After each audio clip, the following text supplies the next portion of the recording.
So we've all heard that men are from Mars and women are from Venus, but is there any base to this in astrology?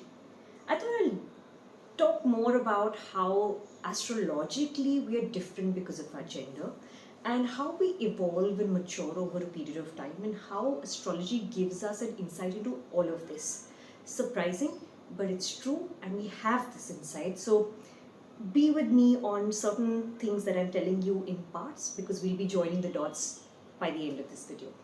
So biologically, we know that men and women go through different stages of maturity, which is that they both hit puberty at a certain age, and women go through multiple episodes of mental and physical rewiring, whereas men, on the other hand, don't.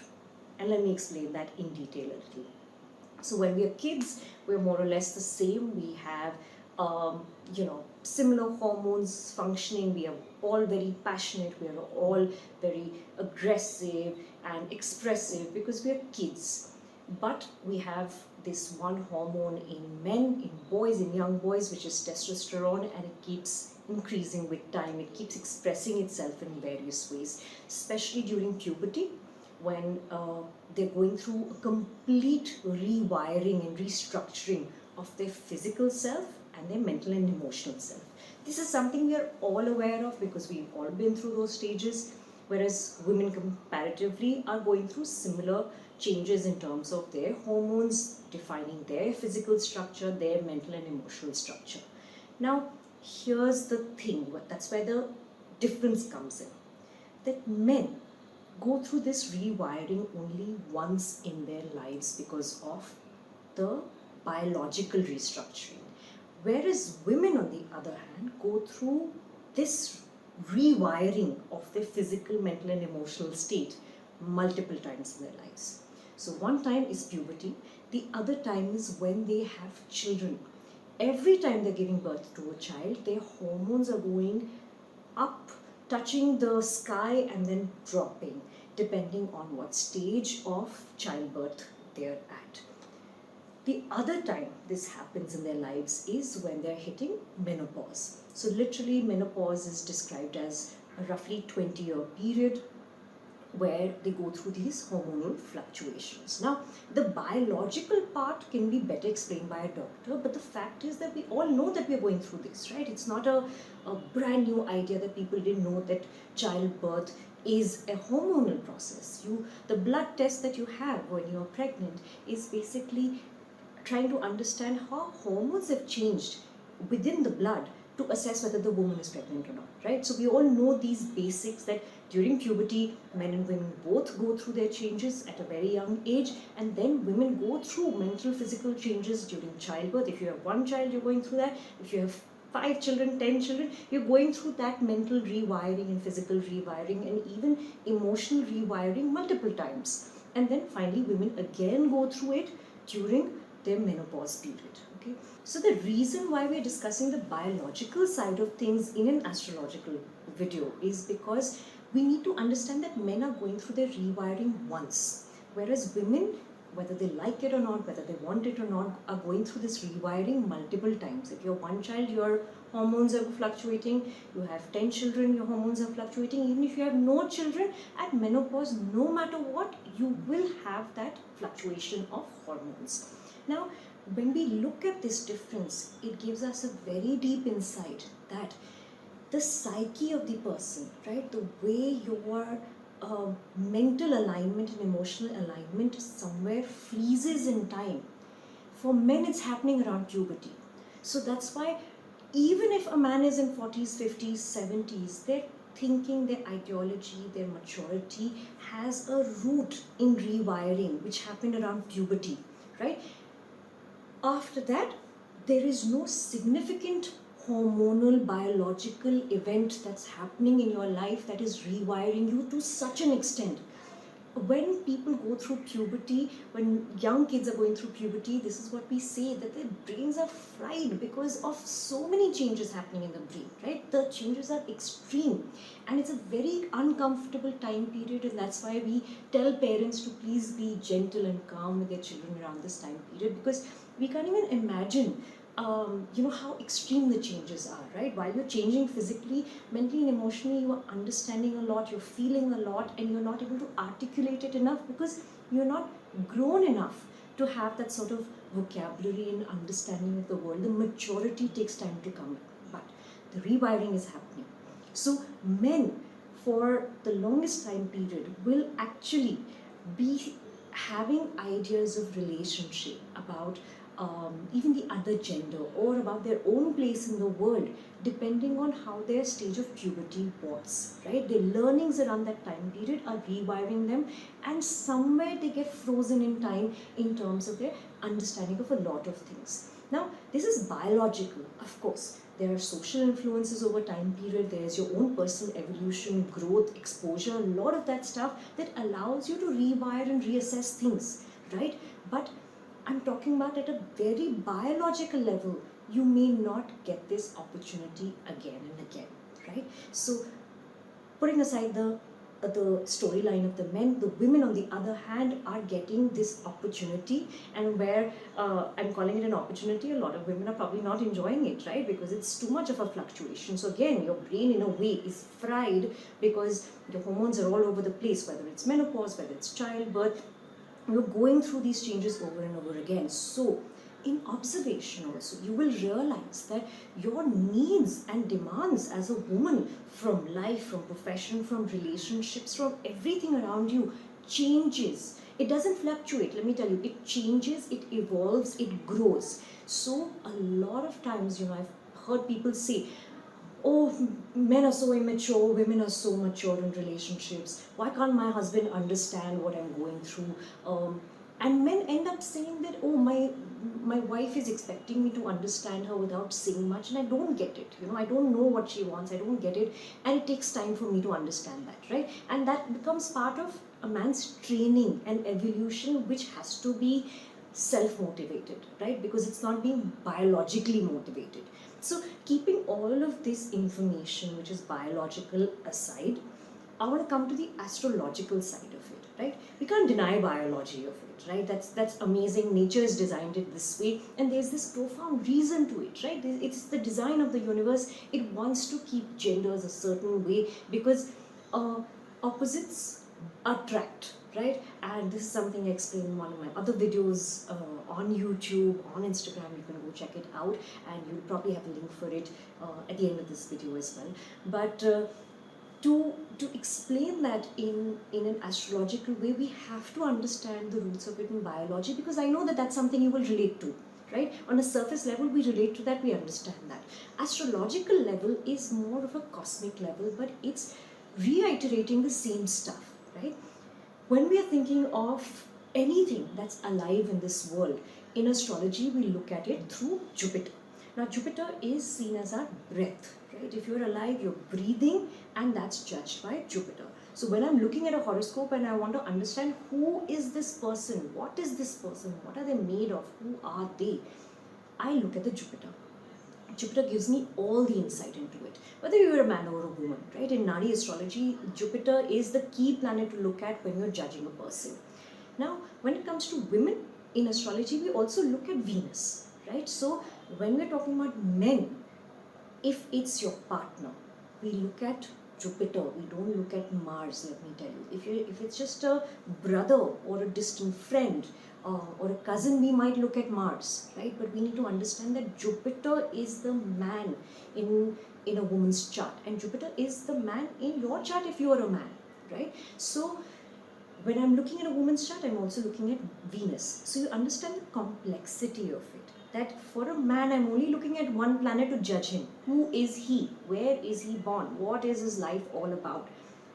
Whereas in comparison, when I'm judging a woman's chart, to understand who she is, what is she doing in her life, how does she feel, how does she think, what is her condition overall in this world that she's existing in, I judge two planets, Jupiter and Venus.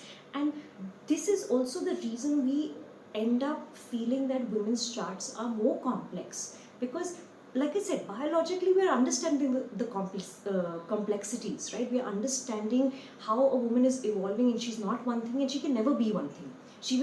she will have to be this result of evolution that is happening to her by choice, not by choice, both, right? Sometimes we choose to evolve, but in her case, she has to go through biological changes. So in the same way, astrologically, we are judging these two planets. Now, what happens if Jupiter and Venus are in completely different conditions, right?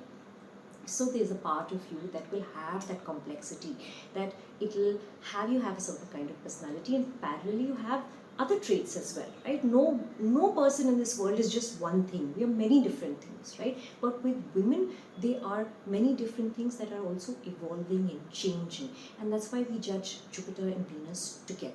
Now, there's also the concept of evolution in Vedic astrology, where we see divisional charts, we see how a person is progressing over a period of time, right? So we are judging a person's moon to understand their mind and mental changes that anyway changes. Moon is a planet that is so complex that it fluctuates, it changes, it evolves, and the most amazing thing about this moon is that it learns.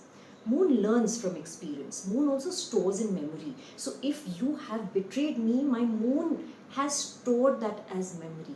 So whether you betrayed me in this lifetime or in any other lifetime, my moon is like that hard disk that has stored that and now is leading my behavior. It's leading my thinking. So that's why we feel that, oh, I don't get the right vibe from this person, or maybe I'm scared to go in water, I'm afraid of heights. We see all of these things because it's the hard disk where the program is stored and you are remembering all of that. So when it comes to women's charts, we are judging many more planets. We're also judging the evolution of it. It's very important because I tell people, especially my students, that when you're looking at a woman's chart, you can't just look at it in isolation. You can't just look at one planet and give these blanket statements to them.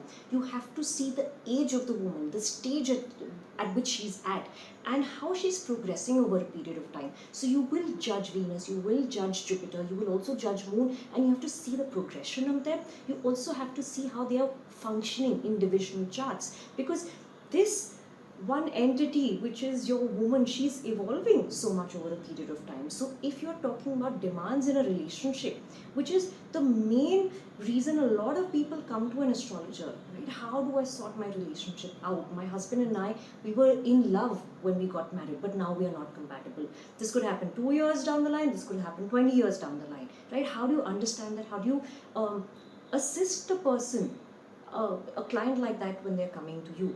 You can see the husband's chart, of course, but it is the woman who's gotten more and more complex over a period of time, and you have to see. So sometimes we look at the same planets, but you have to have a lens of complexity on those planets, that what is the most complex version of those planets when I'm seeing a woman's chart. So all of these things become very important, and that's why we sometimes as astrologers make the mistake of giving such superficial predictions for people who are together in a relationship or in a marriage, because we fail to understand how nuanced these complexes are. And this is the reason why probably a woman is coming to you and complaining that my husband doesn't get me, or the man is saying, I fail to understand my wife even after 25 years of living with her, right? It's because of these things, and that's why we do matchmaking, right? And matchmaking is not just about giving a score to the couple where you say, acha, itne gun milte hain, these are the points you're compatible on, these are not. It's so important to understand each other's love language and how that love language is transforming over a period of time. And the thing is, you can't do this without astrology, because when you're trying to think of love languages, you're probably reading a book and coming up with this term, right? When you're thinking of soulmates, you've been influenced by this idea. Twin flames, you've been influenced by this idea. Somebody's told you, oh, you two are twin flames. But where is this coming from? Cultural ideas. This is coming from opinions and biases of those people who also have influence of opinions and biases of other people, right? People have defined certain things for you, you've picked them up and you started believing that, oh, maybe this is the truth. But it's so important to understand that you have to have a perspective on your relationships, on yourself, on your life, without these biases. Only then you have the most authentic opinion of it, right? Only then you know that if I make this change, this is how it will transform my life or improve my life with this person who's my partner. And men and women, are designed differently, and that's the whole crux of this video, that we are designed differently. How do we work as a team? How do we work as parts of the machine to make things happen? Otherwise we're constantly in a battle of, oh, you're different from me, I'm different from you. The whole design is that you're supposed to be different. The design is not that you are going to be carbon copies of each other. That's not the design, right? A plant is not same as me, an animal is not same as me. This is the design. It is there for a reason, right? So this is what we need to understand, that at multiple levels this design is being affirmed. The difference in the two genders, it's also giving you a higher perspective on it, right? While we are caught up in our everyday narratives of, oh, you are different from me, there's a higher perspective to it that allows you to understand, this is the reason my partner is very different from me, right? I have certain habits, they have certain habits, and this is how we can make it work, right?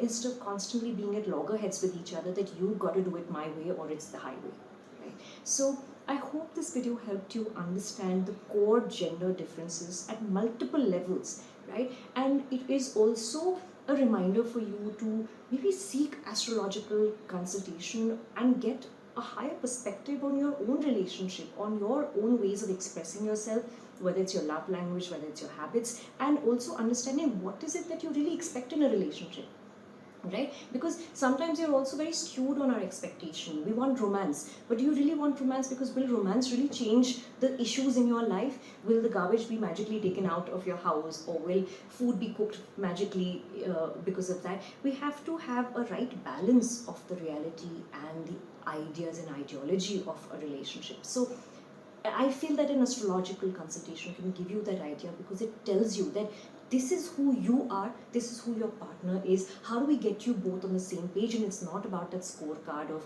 oh, itne gun milte hain. It is not that, oh, you have this, I have this, these are the points, oh my god, our points are great, now we are compatible. No, it's about understanding how two people are progressing over a period of time, and how will compatibility alter. Very important, because today you're matching horoscopes, compatibility alters in 2 years. What, your marriage is going to fall apart, you're not going to be compatible anymore? Then we need to understand that the changes have to match, and we have to alter ourselves through those changes, right? Because it's a long life. Relationship, marriages, they're a lifelong commitment. So if you're looking at a lifelong commitment, you have to understand people will change, and how they're changing is something astrological advice can guide you on. So if you want to know more, please visit my website, get in touch with me. I also have courses, ebooks, meditations that are going to assist you in your process of evolution, and details for all of that is in the description below. So hope to see you there. Bye.